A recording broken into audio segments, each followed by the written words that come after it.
Hey everybody, I am at Creativeworld in Frankfurt. It's Seth Apter and I am excited to show you a demo using PaperArtsy products, my new paints, my new stamps, and a few others that are going to mix well with what I have. So I want to thank Raquel, shout out to Raquel, who's doing this video and making it all happen. So we're going to play today and we're going to do a little bit with a jelly plate because I am a jelly plate fanatic. And what I usually do when I work with a jelly plate is start the same way I start when I work on paper. I choose two colors and I use both colors together in a random color mix. So I'm just going to place a little bit. You don't need much. I'm going to first put the Niagara Falls, which is one of my new colors, and mix that with heavy cream, which has become my go-to buff. I like it better than sort of the buff color to mix and lighten other paints. And I'm going to squeeze just a little bit. And then I am going to brayer them out. And the reason why I like to do it this way is because you get a very random mix. You can see it's not even, it's not smooth, and that's perfect for mixed media. We're getting some extra marks because of the brayer. I like that. So we're going to work on two pieces at the same time. Might as well. The brayer is wet. Let's not waste that. So I'm just going to begin to brayer this on. And after I do the layers with both pieces, I'll decide which one I like better. I'm going to go ahead and do this with a really light touch, just to get a little bit of color on there, rather than go heavy. And that way I get a little bit of a design. And then I'm really excited because what I can do is leave that on, and then I'll add my second layer. And so when I pull up my next layer, I'm going to start getting multiple layers. And by the time we finish, we'll have lots of colors here. So let's shift a little bit. I'm going to go just a little darker, but I'm going to stay in the same color family, blues and greens. This is one of my older ones, Venice Blue. And again, I'm going to squeeze just a little bit out. And I'm going to take, again, my go-to heavy cream and add a little bit of that as well. And then do the roll. I love jelly plates. I just can pull prints days upon days upon days. All right. And then I'm going to go ahead and I'm going to continue rolling out on this. I love using the PaperArtsy paints, the Frescos, because the quick dry of them ends up giving you what I think is a little bit more of an organic feel. It's almost more like an old wall than it is full-on paint. And then I'm going to go ahead with this. And again, try to go somewhat soft and just pull some color that way. Yep, and then I'm going to leave that on, and I'm going to do a third layer. And let's go into a different tone. Hello. I'm going to use the Spanish mulberry. And again, add just a touch. And then, shocker, go back to heavy cream. All right.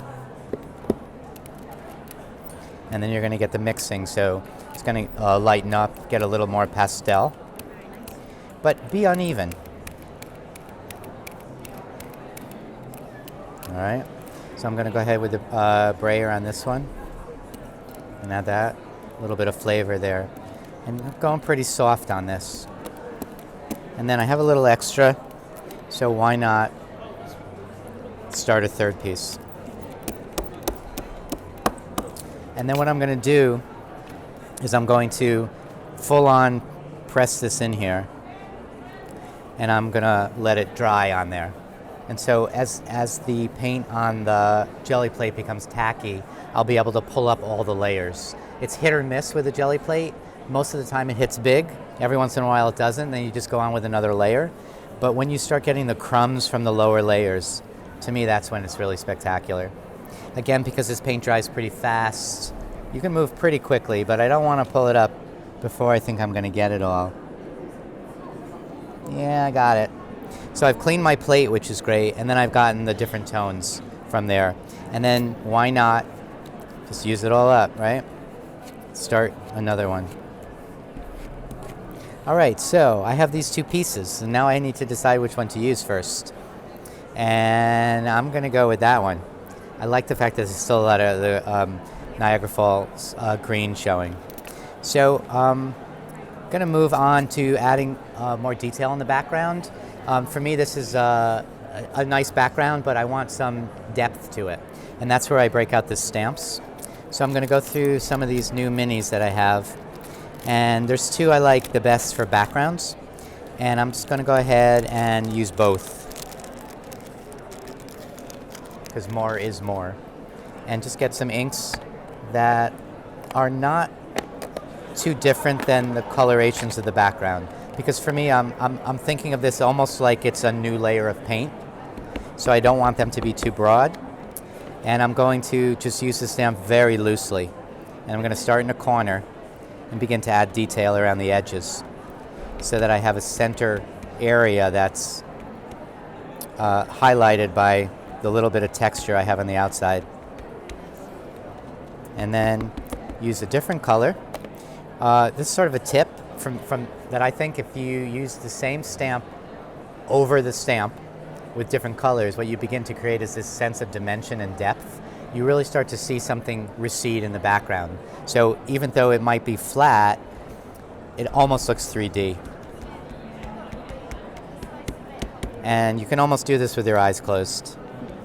And maybe it looks even better sometimes when you do. Without thinking too much, right? Yes. I always say overthinking is the death of creativity. So when your camera person talks to you, it's perfect. All right? And I'm going to shift gears. I'm going to try to keep everything together and put it back in. And then use this one and add a little bit more line. Often I like the idea of contrast, even if it's subtle contrast. So this one to me is a stamp that's based on curves. And then this one is a stamp that has the linear look. So even though I'm going subtle, just the fact that I have the curves and the lines together just makes it a little bit more interesting. And I'm going to start bringing these a little further in. Thank you, thank you. And get that line work going.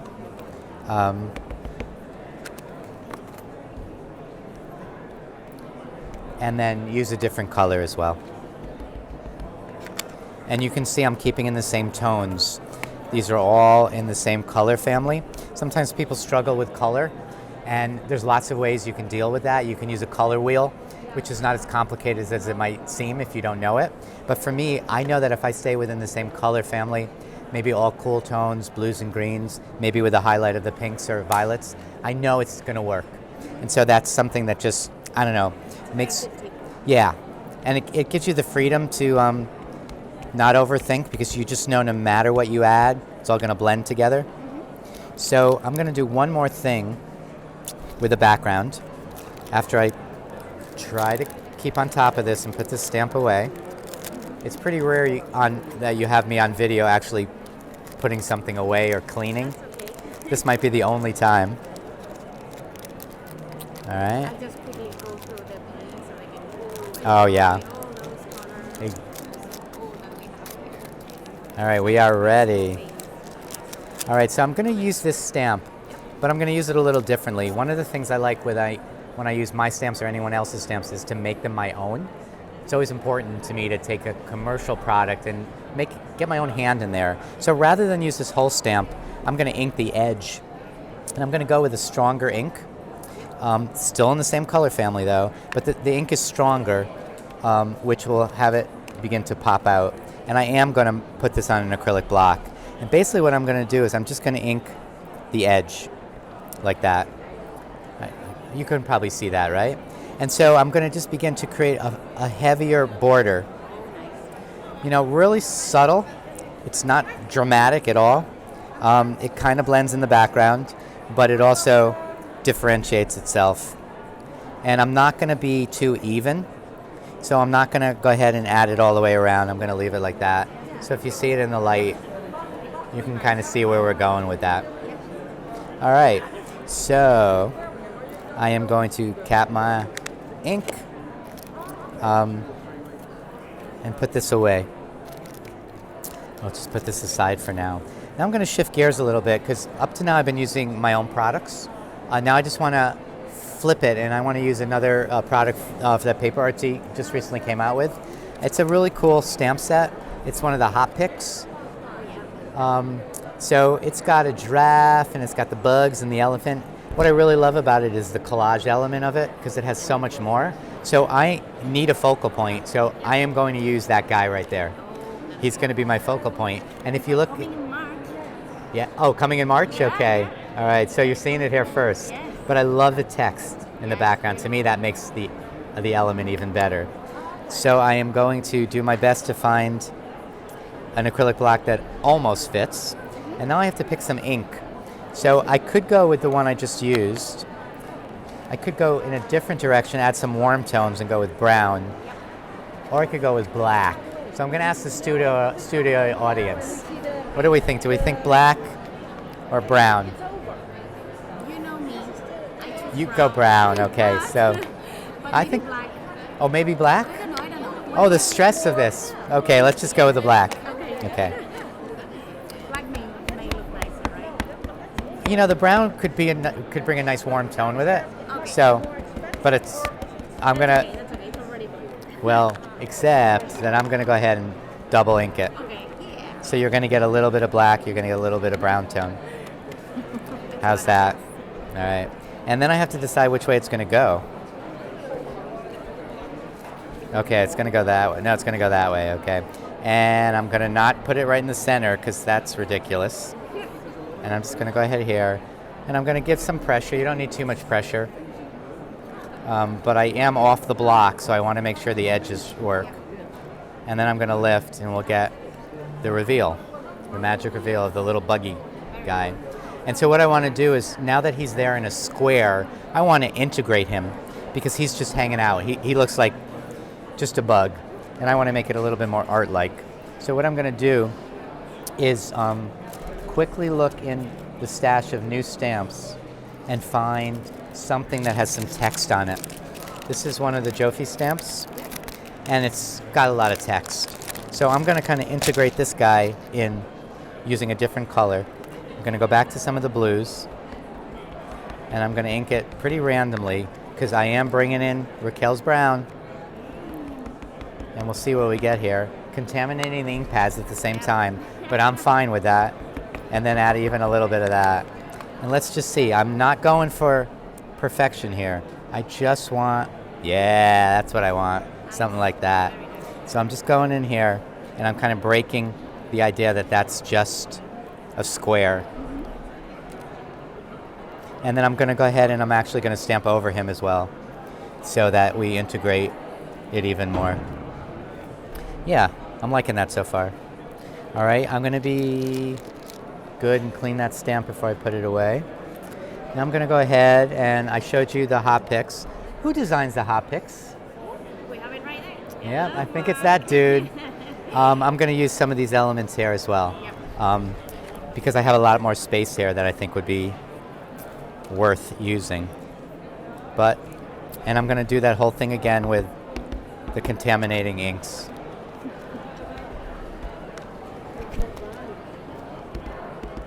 Okay. And I'm going to turn it around this way and begin to try to figure out how I want to do this.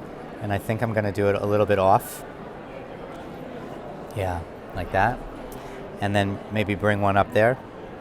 And then maybe add some there as well. So they've sort of lost in the background, but what they've done as I've overlapped is that this becomes less of a rectangle and more of a embedded collage. I'm going to leave these here to clean. Take a look at it and see what I think it needs. All right, I think it does need a little bit more. I'm a gap filler. So I see some of those elements there, and I am going to take some stamps and I'm going to fill those in just a bit. So using this one, I'm going to go ahead and just use a portion of it. I'm going to mount it, and I'm going to ink it, and I'm just going to use the circle. But I'm going to use the circle off the edge. So I'm going to add it right there. And then I'm going to ink it again with a different color.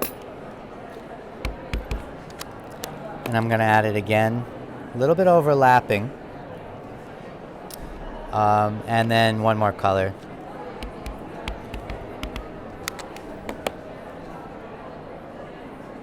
Right there. And that's given a little bit of a base and kind of grounded it. Yep, and then just to make it a little bit symmetrical, I'm going to do a little bit of these up here as well.